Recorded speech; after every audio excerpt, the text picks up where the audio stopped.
Hello, everyone. Welcome to Fintech Istanbul's webinar. I hope you are all good. Today, I have two distinguished guests from Fineksus and Amani. Since Hamid's Turkish is still in progress, we will present this seminar in English. Mr. Ahmet Vefik Dinçer, the CEO of Fineksus. Welcome, Ahmet Bey. Hello, welcome, Mr. Selim. And Mr. Hamid Khan, the CEO of Amani. Welcome, Hamid. Thank you. Merhaba. Merhaba. Okay, wow. You're in progress. Slowly. I think many of you know Fineksus for a long time. We had some webinars before with Fineksus also. You may remember that. Let me say a few words about Amani. Amani is a fast-growing company in the United Arab Emirates. They invested in Turkey in 2019. Am I right, Hamid? That's right. We came March 2019. Okay. Since then, they are creating AI-powered solutions for identity verification. I know Hamid personally from the first day that he stepped in Istanbul. And within a couple of years, his company, Amani, became an important player in the ecosystem. And of course, they have a good partnership with Fineksus. That's why we called both Fineksus and Amani on the same stage. Today, we are going to talk about very hot topics, especially in Turkey's agenda. As Fintech, in collaboration with Fineksus, you may remember that. We have already launched a report about AML and made a webinar about the report and the progress in the sector. Today, we will discuss the importance of KYC and AML, digital journey of a customer, regulations about digital onboarding, identity fraud, and sector's approach to digital onboarding and their readiness levels. So first, I'd like to talk about the importance of KYC and AML, Ahmet. We know that KYC process has a great importance in many sectors. Could you please explain which sectors will benefit most from the KYC? From my point of view, everyone is benefiting from KYC. So it is a good process for the human benefit globally. And from my experience, I'm always looking at this problem and issue and also KYC matter from the AML point of view. You know, AML is anti-money laundering. It is laws, regulations, legislation, and globally, it is a tool for us to fight against financial crime. While fighting against financial crimes, there are global organizations helping people within this fight, while putting regulations, while trying to generate standards. One of them is FATF, Financial Action Task Force. They are trying to create a standard base globally. It's an interglobal organization, international global organization. So this organization says that KYC is a very important process and should be done via risk-based approach. So basically, KYC is knowing your customer. So if you want to know your customer, you have to ask questions. You have to get some details about your customers, and you have to do some investigations about your customers.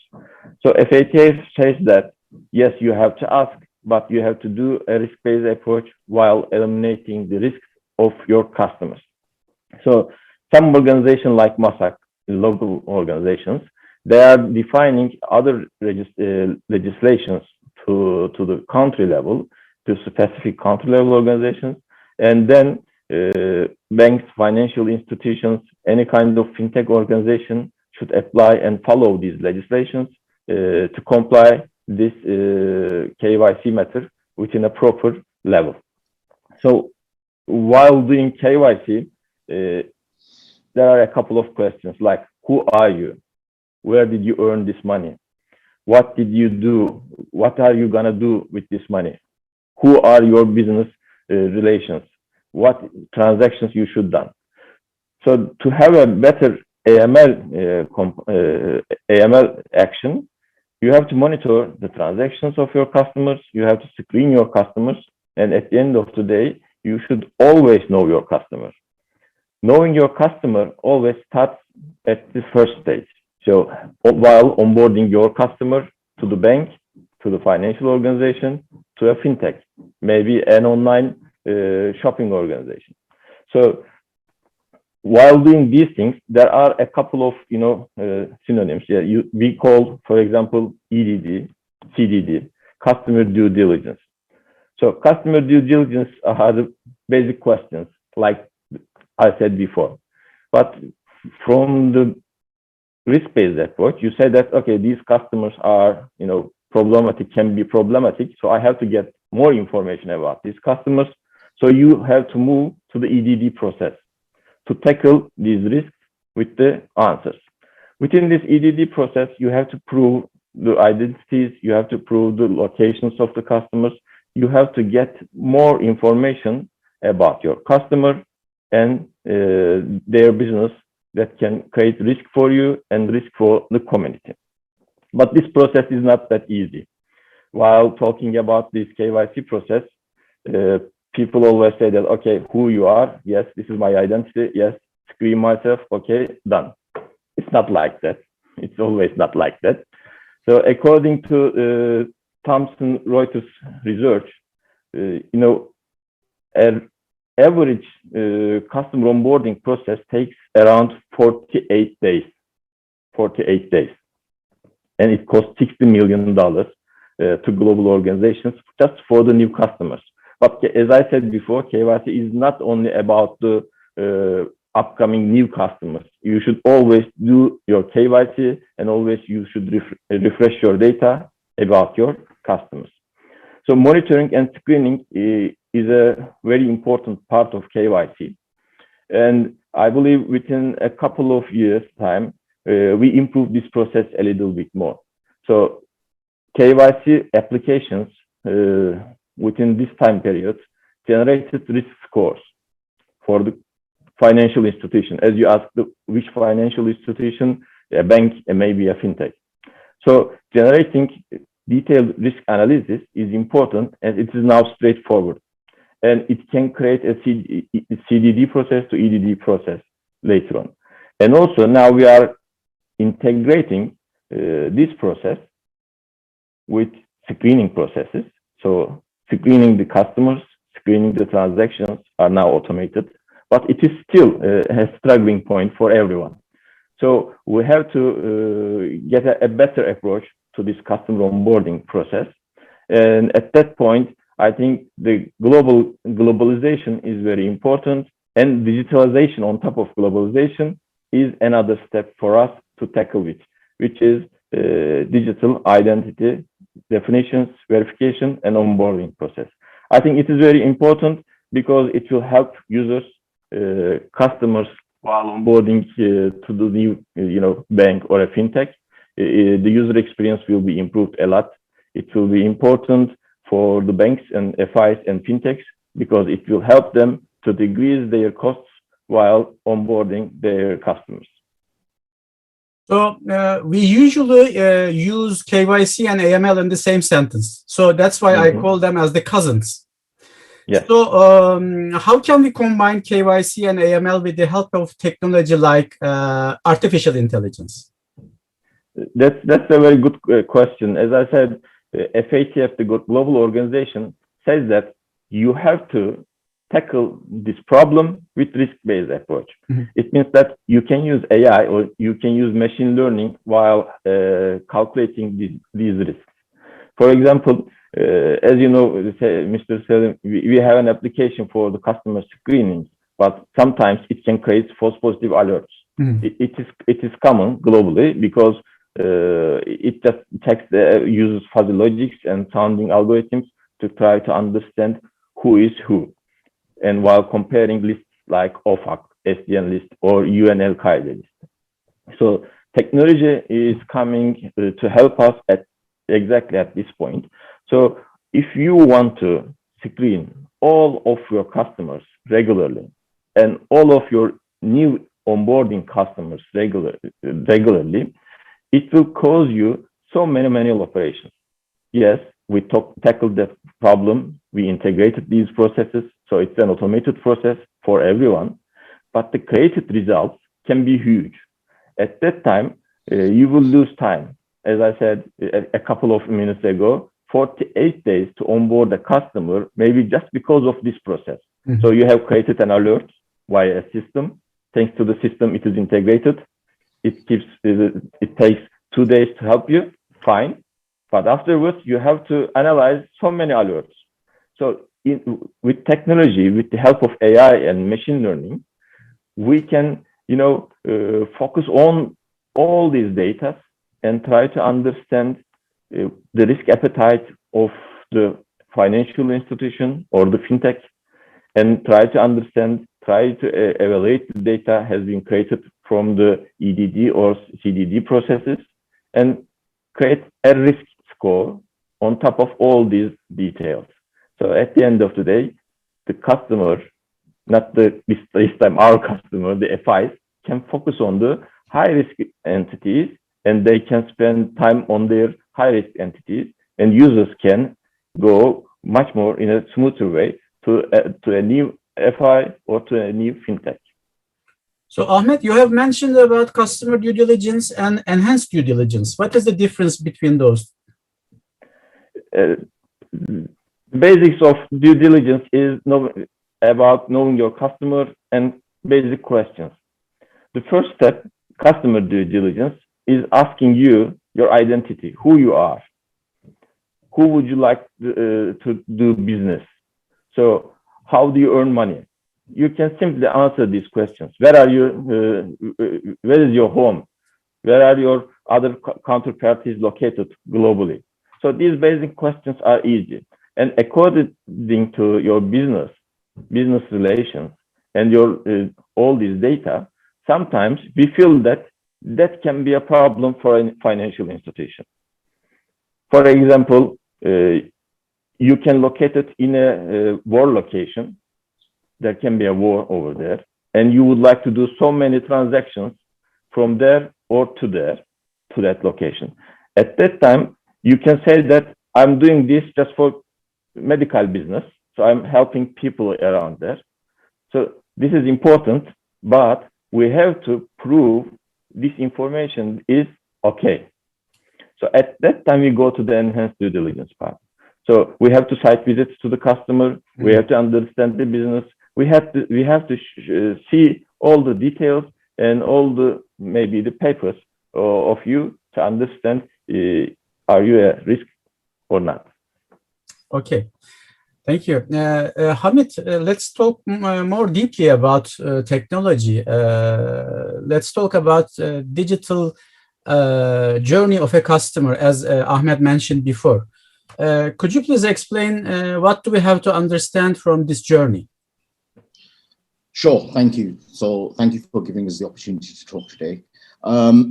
So I'll start by just adding a few points to Ahmed Bey's opening in terms of why we're moving down this road and why this technology is becoming more and more important. And then we can talk a little bit about the customer journey.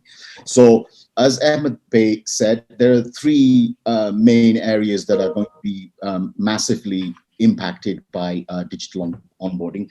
For me, those three areas are the societal impact. So from a society perspective, we need to reduce the amount of money laundering or proceeds of crime activity happening in the world, and also bring more and more unbanked areas of the population into the banking system. So digital onboarding will help enable that because it will help, one, root out fraudulent transactions, and secondly, also reduce the operational costs for financial services in order for them to start to onboard more and more customers more profitably. So that's really important. From the customers and consumers perspective, it's really important because privacy and security has become more and more of a number one concern for consumers. You'll have seen this in the last couple of years from all of the news media that's been circulating about security breaches and privacy breaches. So customers have become much more attuned and knowledgeable about privacy issues and security of their data. So this is very important, that digital onboarding is something that can really help reinforce that area for consumers. And we can talk about that in a moment. And then from businesses perspective, the world has changed. So even in the space of 18 months, the way that people do businesses has changed massively. You're seeing far more engagement in digital channels by consumers. They're sitting at home, they're engaging with their suppliers, their businesses, their platforms digitally. So that is also increasing the need for digital onboarding. Okay, and there's a lot of drivers. So one is obviously COVID, and people are at home and doing a lot more work from home and engaging digital channels more and more often. In fact, there's a statistic that says that most people are logging into approximately 10 to 15 digital channels per week. So that's a huge amount of engagement. So a lot of businesses are trying to find ways in order to protect their customers, not just from an onboarding perspective, but also from an ongoing account takeover perspective. Okay.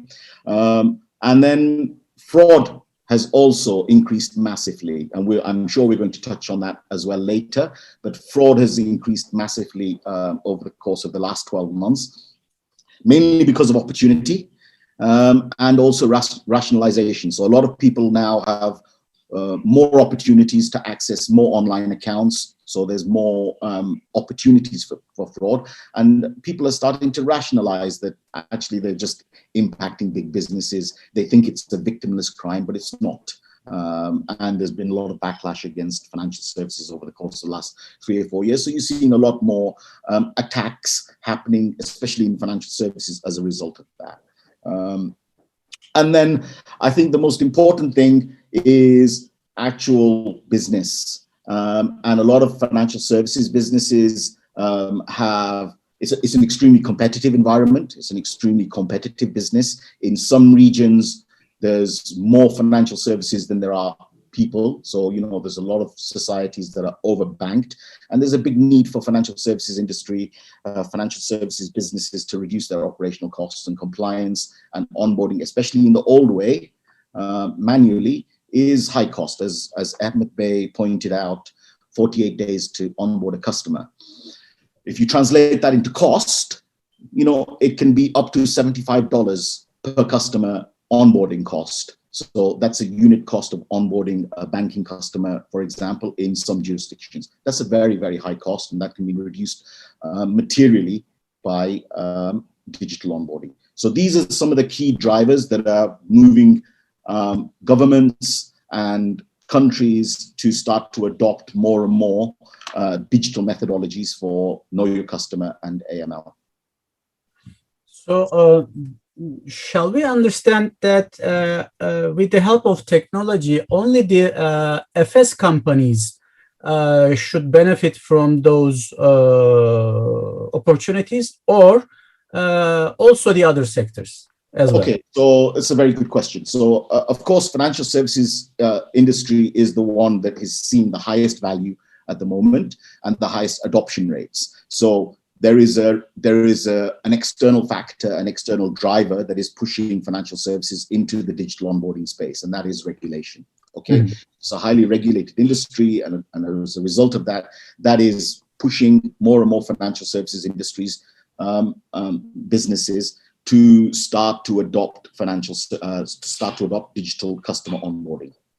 Okay, but we're seeing it in multiple industries now. It's not just about how can you become more operationally efficient for a business. Digital onboarding in financial services, for example, is very much regulated driven, whereas in other industries where you don't have that external force of regulation, it's more and more customer driven. So it's important for businesses not to think about just meeting the minimal regulatory standard. It's about think about, okay, what does the customer actually need, and how do we supply the customer with the type of services that they require? And actually, the most important thing for customers now, more so than customer journey, is security and privacy. And especially where you're storing very high value data, So remember, we always say in our business, identity from a consumer's perspective is the most valuable thing you own. Sure. And loss of your identity can have, catastrophic effects on occasions, and certainly at minimum cause you a huge amount of distress. So protecting your identity, protecting your most valuable asset has become the number one concern for consumers, and digital onboarding is the way that can protect that. Also, customers have become more attuned to the services that they're receiving. So they want to know that the businesses that they're engaging with are providing them with secure services. I'll give you an example. For example, you're now seeing delivery platforms in the US, Deliveroos of this world, Just Eats of this world, food delivery platforms starting to engage with identity verification and know your customer. They're doing it for their delivery drivers so that they know that the people that are arriving at the door are validated. They're potentially safe people that are knocking on your door at night. So there's use cases in other areas where there's different types of security requirements, okay? Mm-hmm. So you're seeing it more and more in platform style businesses like the food delivery businesses, certainly the apartment sharing Airbnbs of this world, they've started to use it. You're seeing it more in transportation, in vehicle hire. When you want to hire a car using ID verification services, you'll start seeing it at airports, and also the telcos are launching digital wallets. And also there's a huge amount of fraud that happens in pay-as-you-go SIM cards. So they've started to introduce those types of services. So it certainly expands to all industries, but the primary driver right now is financial services because the regulator is driving it. Okay, thank you. Ahmet, since Hamid opened the door for regulations, let's talk a little bit more about regulation. So we all know that regulations have a major role in this process. Without the help of regulation, we wouldn't be making this webinar today also. So, Ahmed, could you please make a quick summary of the newly released regulation as of February about digital onboarding? For sure. As I said before, AML and KYC is all about law, regulation, and policies. So everything follows this step. Last year in June 2020, banking law in Turkey has been changed, and it let banks, it let the regulation can make a new regulation which can welcome digital onboarding. This is important because, as Hamid said, COVID world and the new normals are pushing so much pressure on top of every industry, and also a very big driver for this digital onboarding issue. And the government acts really well and fast to change the banking law first. Afterwards, I think in September, BRSA changed, published a draft legislation which describes how can you onboard a customer digitally. It is basically a similar one to the German legislation, which says, which defines the, how the video communication should be done, should it be interrupted or not interrupted, the light levels, the education level of the agent of the bank, how they can onboard all these people, and how they can identify the IDs of these people. Should they check the livenesses of the videos? Should they check the livenesses of documents, etc.?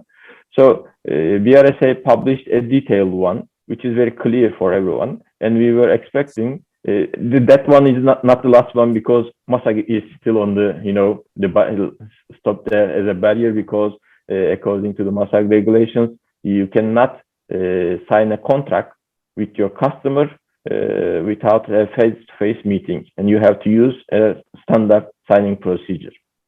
So with the help of this lightening of this BRSA requirements, MASAG started to work a lot on top of this. And last February, within this year, they published a new legislation which says that if the organization's base area of business regulator allows them, this is important, allows them to onboard a customer without a face-to-face meeting, it can be done. Mm-hmm. This is important. Why? Because BRSA is the regulator for the banks in Turkey, but not for the fintechs. So fintechs should wait for the central bank of Turkey to make it clear for them, to make it possible for them. And also, Masak said that Ministry of Finance and Treasury has the right to define the details of this identity verification process, which is also important. Maybe we should follow also the Minister of Finance, who can define the details of ID verification processes. But it is now clear in Turkey. We are expecting that in the 1st of May, in the financial industry, at least banks can accept customers via remote onboarding tools. So it is a straightforward process for everyone, but it is clear now that the agent should be trained very well, and there should be recurring trainings. The lighting conditions of this video onboarding process should be clear. Like mine, I'm in a shiny environment in a white, white light. So the ID verification tool should also be very clear and successful. And also, again, Masak will also ask for the AML part of this, customer onboarding. You should check, you should screen the customers while verifying their identity at the same time to make a successful onboarding process. So, as I understand from your explanations, as of May, we will see some developments on the banking side. So Yes. how about the rest, as Hamid mentioned before, the rest of the industries? Actually, for the fintechs, I believe that central bank, Turkish central bank will follow it up immediately. So the fintech organizations will be maybe in May, maybe in June, but it will be allowed because all the laws and regulations are there, and we can use those laws and regulations. And the regulations of fintechs and the banks are following each other in Turkey. So it will be a quick process. But Hamid said something very important from my point of view. The onboarding and the digital ID verification is crucial for every industry. Last week there are Microsoft conferences, and they said that there should be a passwordless world soon. Why? Because we are using so many passwords to login systems, and I will say hi to my security guys in our firm. Thank you guys. We have to change our passwords very frequently. Thanks for that, but it's not easy for me to keep all those things in my mind very well. At the same time, yes, you can have the password, but as a second authentication mechanism, sometimes for some things, you have to identify that you are you. So at that time, for any online shopping organization, or maybe, you can be a taxi driver, an online platform for taxi drivers, you have to identify yourself. Yes, you are you. So maybe the laws of that sector will never let you in there and work there. So most of the sectors will be benefited by these banking regulations, because this will help everyone to understand how this is going to work and how easily this can be applied with a good process flow and definition. Yeah. So banking is opening the doors for the other sectors. Okay. Yeah, exactly. I would just add to that. So the password point that Ahmet Bey made, most people on average have around about 40 to 50 passwords saved in your Google keychain. So, in Google, when says, you like to save this password, if you ever go back and check, you will see maybe 40 or 50 websites that you have visited, all with either the same password, because most people don't change, or there will be a multitude of passwords. So that is an industry that will change. And, this technology is not just about customer onboarding, it's about ongoing customer protection as well. So when you have high value transactions that are occurring, or when you have password resets, for example, that are occurring, or any kind of account information that you might want to change, then this type of technology will become more and more prevalent to help protect customers from account takeover and people performing transactions on their account when they're not the account owner. So we're actually doing a lot of this work with our financial services businesses now. So whilst we're working with them to implement a system which is going to help them with digital onboarding, they're also looking at the same technology to say, okay, we want to use this technology for password reset. We want to use this technology if somebody wants to change their profile details. We want to use this technology if somebody wants to perform a high value transaction, a withdrawal or a high value purchase. So these sorts of add-ons are becoming increasingly important for customers. So one of the things that I would just say is it's very important to work with and deal with dedicated identity verification providers and businesses that have their own technology stack, proprietary technology stack, so that they can customize their offerings to be able to deal with all of these different use cases that businesses will look to purchase. So I guess what I'm saying in summary is, when you look to buy a system like this, don't just look to buy an onboarding platform. You have to think about the future as well and all of the new things that are coming in the next 2-3 years. And you don't want multiple suppliers. You need to be looking for the right person that can actually grow with you and your requirements in the next 2 to 3 years. Okay. So we are going to look for a single solution that will benefit every area. It seems like that, and we will see more and more in the near future. Yeah, okay. So Hamid, earlier you mentioned identity fraud, and I know that it's a major problem in every country, whether it's a developed or a developing country. So what is the global and regional impacts of identity fraud, and how can we solve it? Do we have a solution for that? Okay. So yes, very good question. And you're right, identity fraud is prevalent globally. At the moment, it is more prevalent in the developing world than it is in the mature markets, whilst it is still very prevalent in those markets. So in the US, in the EU, there's been a rising case of fraud over the course of the last 12, 18 months. And actually, it's been driven by lockdown. A lot of people at home, as I said, more and more people engaging with digital channels, and also more and more fraudsters trying to access those digital channels. Okay. The key thing or the key takeaway from me is that the highest prevalence globally in terms of fraud is around identity documents. Okay, so most fraud is committed by people either presenting a counterfeit or a forged identity document. Almost 85% of fraud globally is accounted for by fake documents or counterfeit documents. So that's an important thing to note. And that is, and then there's 3 types of fraud that happen when you consider identity documents. So there's easy fraud. So easy fraud is somebody will get hold of an ID, they will make some changes on the ID that suit their requirements, and they will present that, and they use that. So that's easy fraud, if you like. And we're seeing a much larger shift in that type of fraud being opportunistic fraud being committed than the other medium and hard types of fraud. Medium fraud is effectively somebody is starting to counterfeit security features of the document, and hard fraud is they've produced a completely forged counterfeit version of the document that is almost an exact likeness of the original. Okay. So this technology can help root out those types of frauds quite easily, actually. So and this is an important thing when you're considering an identity verification provider, is what type of checks are they doing on the document? Okay.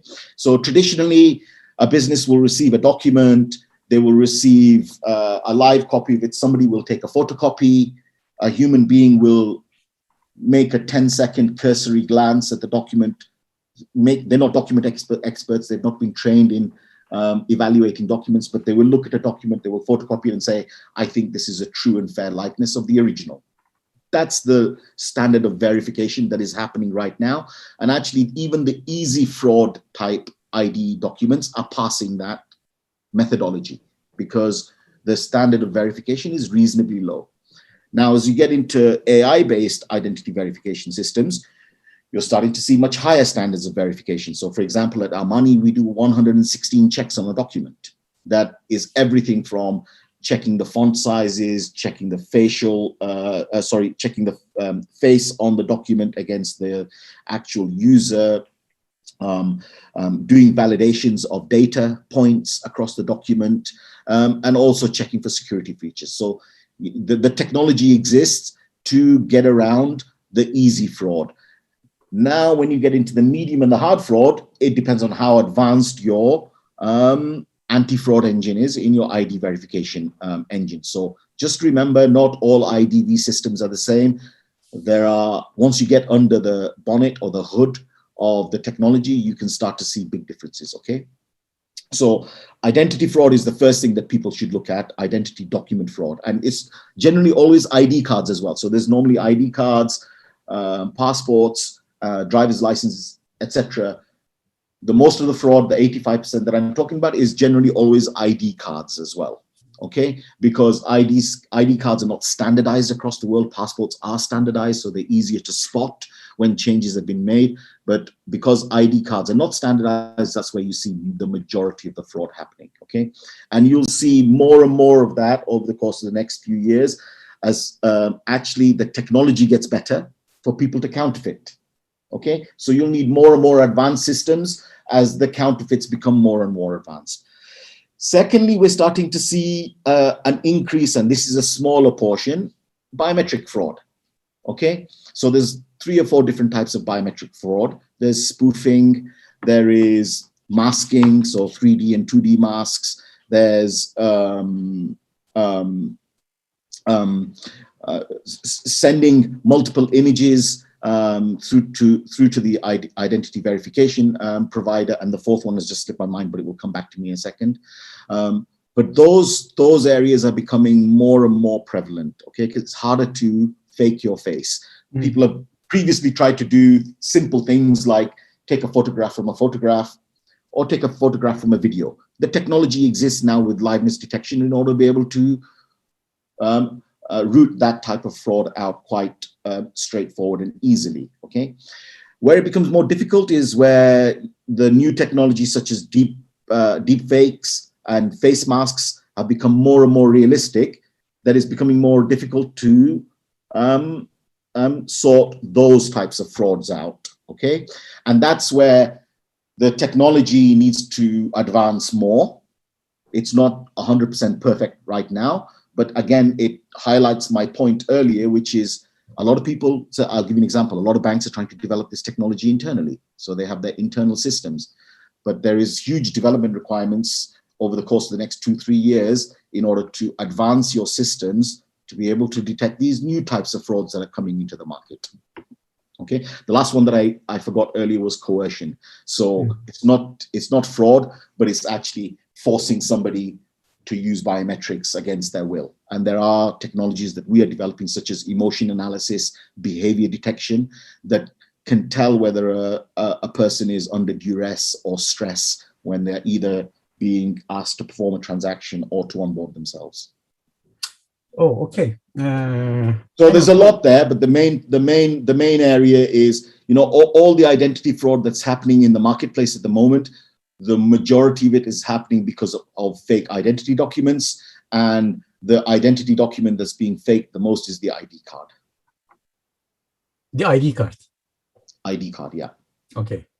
So I will not ask about ID verification. How do you make an ID verification? Let's talk it in a separate webinar with you, because I know that it's a very deep technology and you like to talk about it. But let's do it in another. Yeah, I'll take up 1 week of your time if we just talk yes, about sure, it. I know that. So, so, gentlemen, let's talk about a little bit about the business sectors. So, we both know that financial sector is getting ready for this one. But what will be your suggestions about the other sectors?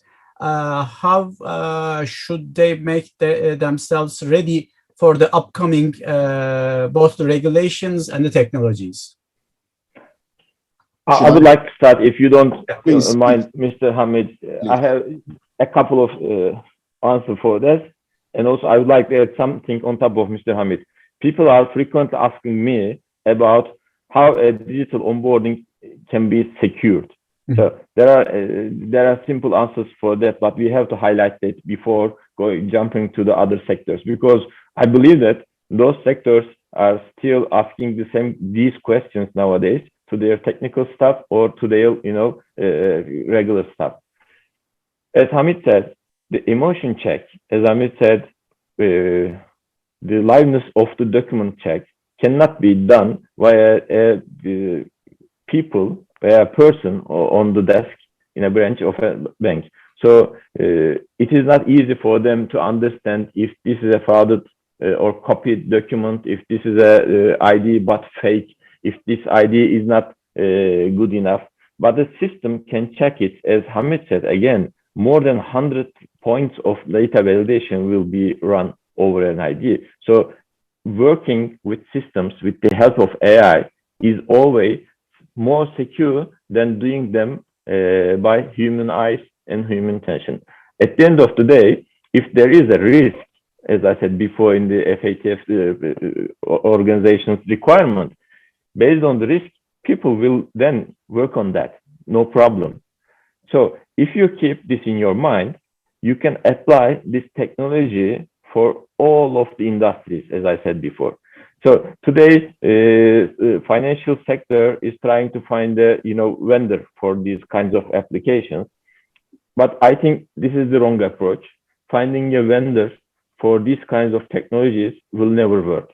Or developing something, a part of it in-house will never work. That can work for a while, but in the long run, you cannot go to market immediately when you compare with your competitors, because this is a new area. This area will be required so many focus, and you have to develop new technologies. You will be a innovative company. So if you are a financial institution, you have to focus on the financial innovation. If you are an ID verification company, you have to focus on ID verification. If you are a company like us, an anti-money laundering company, you have to focus on the innovations of anti-money laundering. That's why we are with Amani. So as Hamid said, yes, we can develop. Nothing is rocket science nowadays. Right now, if you want to do something just for 1 week, just for 1 year, but what is going to happen next year? Can you follow that technology immediately? Can you adapt that technology immediately? Can you be the first one on the market which can implement a new technology which will help user experience go better and better and better? The user experience will be the key for the future for all the industries. That's why I would like to summarize that any industry who would like to focus on user experience should follow financial industry right now, financial services industry right now, about this customer onboarding, and then they will see. Now we are talking about individual digital customer onboarding, but in the short time period, we will talk about organizations. We will talk about financial services onboarding processes. So, for example, you can be an online shop, and that can be a marketplace. You have to know who is your marketplace, counterparty. You should know that. So many opportunities are over there. Just follow the regulations, follow the financial industry, how they implement this. And I say that you can easily find a way to implement this to create a better user experience in your environment. Yeah, I'll just one other point to add to that is when you ask the question about how should non-financial services industries approach identity verification, we actually supply some non-financial services businesses, non-regulated businesses. So for example, we are supplying some cryptocurrency exchanges. The regulations will come into that industry over time. Just like insurance, the regulation will come over time. What we say to customers is don't focus on the regulation. What we do, almost all identity verification providers will give you a solution that will comply with regulations. Okay, regulation is a minimum standard. Start to think about identity verification, digital onboarding, customer protection from the consumer's perspective. That's most important, because there's a very interesting statistic about customers. Almost, I think the number is something like 88–90% of customers place a higher level of satisfaction to businesses that have invested heavily in their security. Okay, it's a very important point. So if you as a customer perceive that this platform has invested heavily in security, you will feel more comfortable engaging with them. This has become very, very important for customers. And actually having this type of platform in place, even though it's not a regulatory requirement for some businesses, is going to become a massive competitive advantage for them from a security perspective. So if you can say to your customer, okay, I am collecting your ID, I am collecting your biometrics, and then in future, if you need to perform something that is of high value, I will revalidate you, I will re-verify you using the existing data that I have. That's a very powerful marketing message for customers, okay? And then the regulation will come and you'll be ready for it. And you'll actually have a working system that is operational. You will be able to demonstrate. So a lot of customers ask us, how can we get regulated, Hamid, fast? Well, one of the key things to get regulated is to pass all the regulators' requirements. And one of those is to have the correct digital onboarding system in place when the regulation arrives. You don't want to start thinking about purchasing an onboarding system or an IDV system at the last moment. You should look at it well in advance, make it operational so that you can actually show the regulator key data points and say, look, this is how successful we are. This is how much fraud we are, potential fraud we are identifying. These are how many customers we are verifying on a monthly, weekly basis. When you have that kind of data, that kind of statistics to demonstrate to the regulator how effective you are, you'll become regulated in a much more easier way. So very important, think about it from the consumer perspective first rather than regulatory. When the regulatory requirements come in the other sectors, it will be easy. Okay. As far as I can understand from these deep talks, Ahmet, I think you have a solution or you have created a solution with Amani as Fineksus. Could you please shortly identify what that solution is? Yes, thanks to Mr. Hamid. They came to Turkey, invested in Turkey a lot, and they developed that identity verification part. So we have created a new product together for the onboarding process. Now, customers can use their mobile apps or internet banking branches to create their new banking account from the Amani studio. So they can scan their IDs, they can take a photo of themselves, they can chat, make a video chat over that. And at the same time, seamlessly, which is also important, we can screen that customer's background with our anti-money laundering products to create a score for the customer, if it is okay or not, and then simply end up the process. In most cases, if there is no fraud, it will be a very speedy process with a good satisfied customer. They can feel secure and they feel that onboarding to a new bank and having a new account has never been that easy. So a satisfied customer, a happy bank with the less cost, a satisfied customer, a happy bank, less cost, and a good system from Amani and Fineksus. What can I say more? Okay.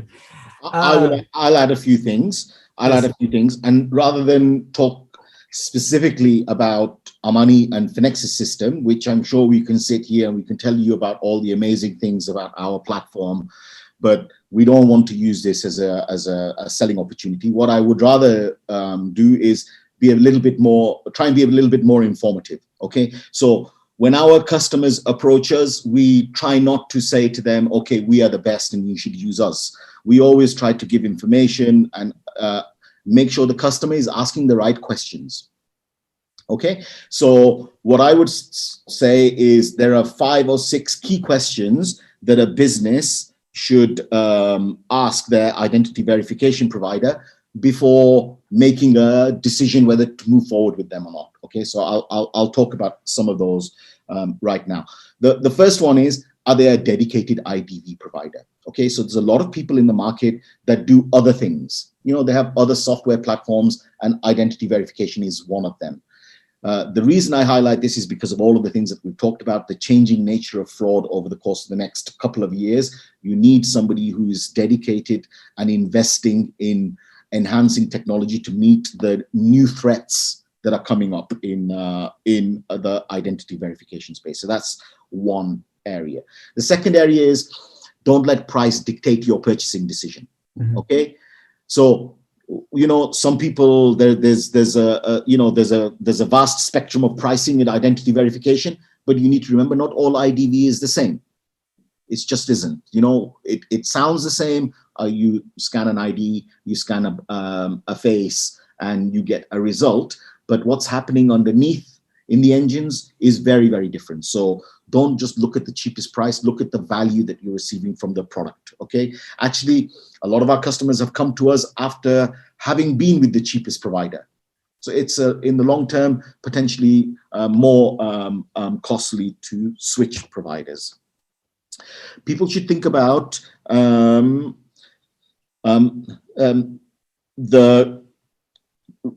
identity verification journey versus the customer journey. So what's your risk appetite versus the risk journey? Because the more you try to protect, the greater the friction for the customer, okay?